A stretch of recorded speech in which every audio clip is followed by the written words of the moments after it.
Honestly, Claire, you always were dramatic. The words Terrans echoed in the sterile funeral home. Sunlight streamed through the stained glass window, painting the room in gaudy, inappropriate colors. My stomach dropped. Hands trembling, I gripped my purse. Inside, I was screaming. Outside, I remained composed. The scent of lilies, thick and cloying, threatened to suffocate me. Just leave it, Claire, my mother sighed, dismissing me. A partner just emailed, deal closed. San Diego office expansion approved. They had no idea. Ever feel overlooked, like you were the charity case? Trust me, stick around, this gets good. Subscribe because what happens next, it's a total game changer. You won't want to miss it. It started long before Logan. Christmas 2005. Taryn, the golden child, received a pearl necklace, real pearls, lustrous and shimmering under the tree lights. I got a sweater, itchy wool in a shade of beige that washed me out. Practical, my mother had said, smiling at Taryn. Taryn's smile felt like a knife. Then there was the internship. Summer of 2008. My acceptance to a prestigious marketing firm in New York was met with polite nods, but Taryn's spot at Dad's friend's law firm was celebrated with a lavish dinner. My dad had raised his glass to Taryn, following in my footsteps. The champagne tasted like ash. While they toasted Taryn's future, my own achievements seemed to evaporate. I was invisible. The final straw, my 29th birthday. Logan proposed a surprise weekend getaway to Napa. It was perfect, or so I thought. He presented me with a diamond ring. Later that evening, I stepped out for fresh air and overheard muffled voices coming from our hotel room. Taryn, breathless, giggled. "Logan, darling, I can't resist you." The ring felt heavy, suddenly worthless. The Vineyard Hills looked bleak.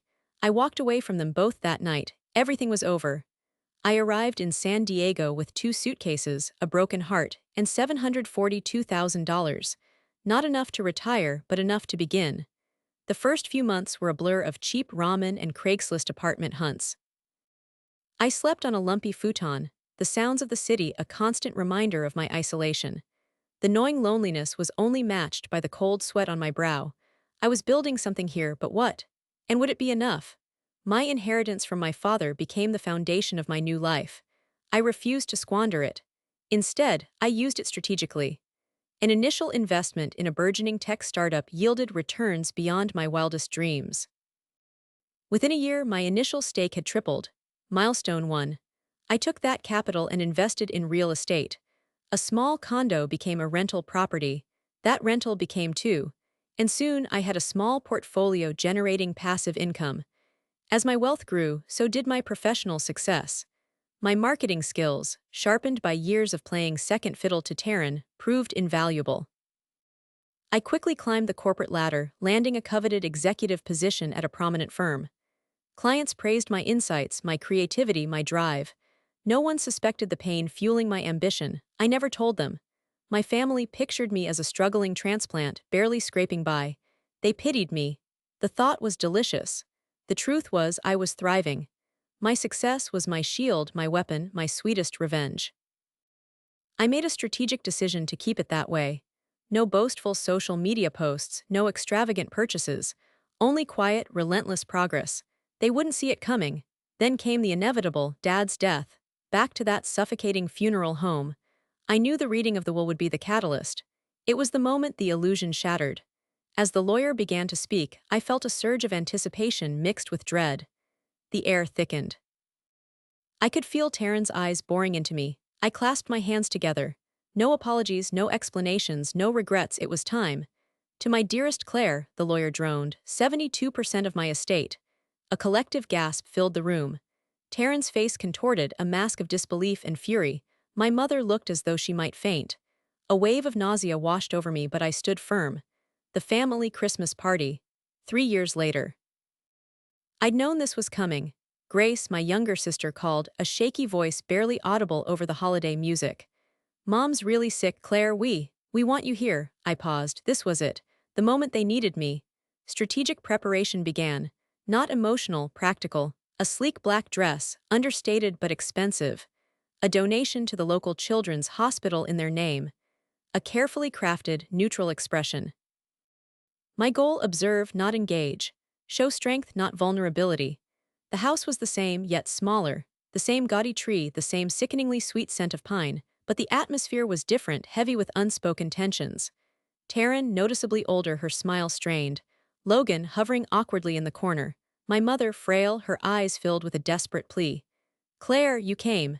Grace rushed forward, embracing me tightly. Her genuine warmth was a balm to my hardened heart. Thank you, she whispered. The weight of the unspoken hung in the air. The prodigal daughter returns, but this time on my terms. 72%? Taryn shrieked, her voice cracking. That's impossible, Dad would never. My mother swayed, clutching at the arm of the sofa. Her eyes, wide with disbelief, darted between me and the lawyer.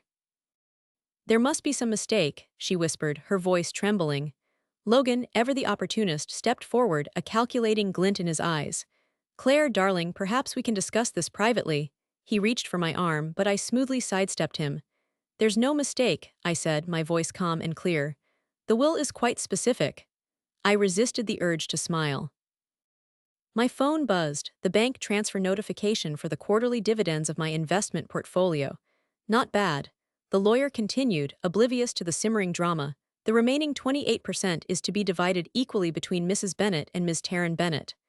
A fresh wave of outrage washed over Taryn's face. This isn't fair, she screeched, her voice rising. I always did everything Dad wanted. I followed in his footsteps. I deserve more. Her eyes burned with hate. My father's letter was next. To my dearest Claire, the lawyer began, his voice softening. I know about Logan and Taryn. I saw the way they treated you, the way they dismissed your dreams. I wanted to protect you, to give you the means to build a life free from their influence. I am so proud of the woman you have become. A stunned silence descended upon the room. My mother began to sob softly. Taryn's face was a study in disbelief, her carefully constructed facade crumbling before my eyes. Logan's face was ashen. But he always favored me, Taryn stammered, her voice laced with confusion. He said I was his pride and joy. Now she was almost hyperventilating. People often say things they don't mean, I replied, my voice devoid of emotion. Actions speak louder than words. I didn't make a show of it, but I could feel the weight of what was happening, the power shift. The silence stretched thick and heavy. The only sound was my mother's quiet sobbing. I waited, letting the words sink in, letting the reality of the situation wash over them. And what exactly do you do with all that money? Taryn eventually spat, her voice dripping with venom. Besides shop at thrift stores. I invest it, I replied simply. Quite successfully, I might add. I pulled out my phone, casually opening my brokerage account. The numbers glowed on the screen, a 7-figure sum, a testament to my hard work and strategic investments. I angled the phone slightly, ensuring Taryn could see the balance. Then I showed a screenshot. The blood drained from her face. Her mouth opened and closed, but no sound came out. Logan gaped. My mother seemed to shrink into herself, her shoulders slumping. Impressive, I said softly, tucking my phone away. But then again, I always was good with numbers. I was the charity case. I was the little sister who always trailed behind, no longer. So, you're rich, Logan finally blurted, breaking the silence. A pathetic hope flickered in his eyes, a desperate attempt to salvage something from the wreckage. Comfortably so, I confirmed, my gaze unwavering. Unlike some, I earned it. Unlike you, I wasn't sleeping with my sister's fiancé. Claire, honey, my mother began, her voice thick with tears. Can't we put all this behind us? I'm not well, I need my family. Family? I echoed, raising an eyebrow. Where was this concern when you were picking out Taryn's wedding dress months after Logan's and my breakup? I shook my head. Funny, I don't remember you needing me when you were planning Taryn's future. I let that hang in the air. But, the house, Taryn stammered, her voice barely a whisper. Dad always said it would be mine, I shrugged. He changed his mind. I paused. You do remember what happened, don't you? My mother reached for my hand, her grip surprisingly strong. Please, Claire, just a loan, to help with the medical bills. I gently disentangled my hand from hers. I donate to several charities, I stated flatly. I'm sure one of them can assist. My silence was the ultimate rejection. What was coming next, I knew, would be a waste. You're doing this on purpose, Taryn screamed, her face contorted with rage. You're enjoying this, aren't you? I leveled her with a cold stare. You laughed then, you're not laughing now. But the house. Taryn shrieked, her voice reaching a fevered pitch. It's been in the family for generations. I almost felt bad, almost. Yes, I agreed calmly, it has. I paused for effect. Which is why, I continued, drawing a document from my purse, I quietly purchased the mortgage on the house 6 months ago. It was surprisingly easy, really. I used a shell corporation, of course, so you wouldn't suspect a thing. I watched as the realization dawned on them. Taryn's face crumpled, her eyes welling with tears. My mother gasped, clutching her chest. Even Logan seemed momentarily stunned into silence.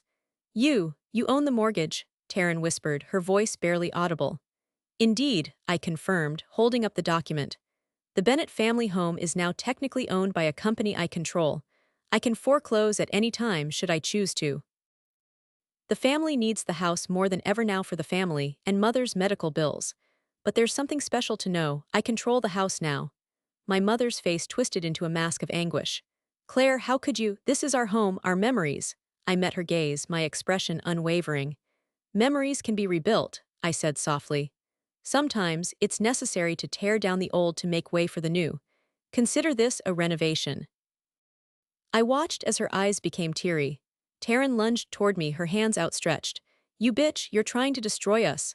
Logan grabbed her arm, pulling her back. Taryn, stop, you're only making things worse. I smirked, not flinching. Worse for whom, Logan? Because it seems to me I'm in a rather advantageous position. The silence returned, heavier than before. The air in the room crackled with tension. I knew I had won. The house meant everything to them, stability, legacy, a symbol of their family's standing. And now it was mine to control. A silent, final revenge. Years drifted by, marked by faint echoes of the past. Occasional, guilt-laden calls from my mother were met with polite neutrality. Taryn's attempts at reconciliation were ignored. Grace remained a steadfast friend, a beacon of genuine connection. San Diego blossomed around me. My nonprofit thrived, providing solace and legal support to women rebuilding their lives. The weight on my shoulders had vanished. Sunsets were brighter, laughter easier. I woke with a sense of purpose, not bitterness. The house was eventually sold. Looking back, I realized my father knew. He saw the cracks in our family facade, the insidious ways Taryn and Logan chipped away at my spirit. His inheritance wasn't just money, it was a lifeline, a chance to rewrite my story. The best revenge, I discovered, wasn't about inflicting pain, but about building a life so fulfilling that their actions became irrelevant. In the end, I found freedom in forgiveness, power in self-worth, and peace in choosing my own path. Feeling empowered, don't let their story define yours. If Claire's journey resonates, share it, build your empire. Revenge is fleeting, success eternal, go make it.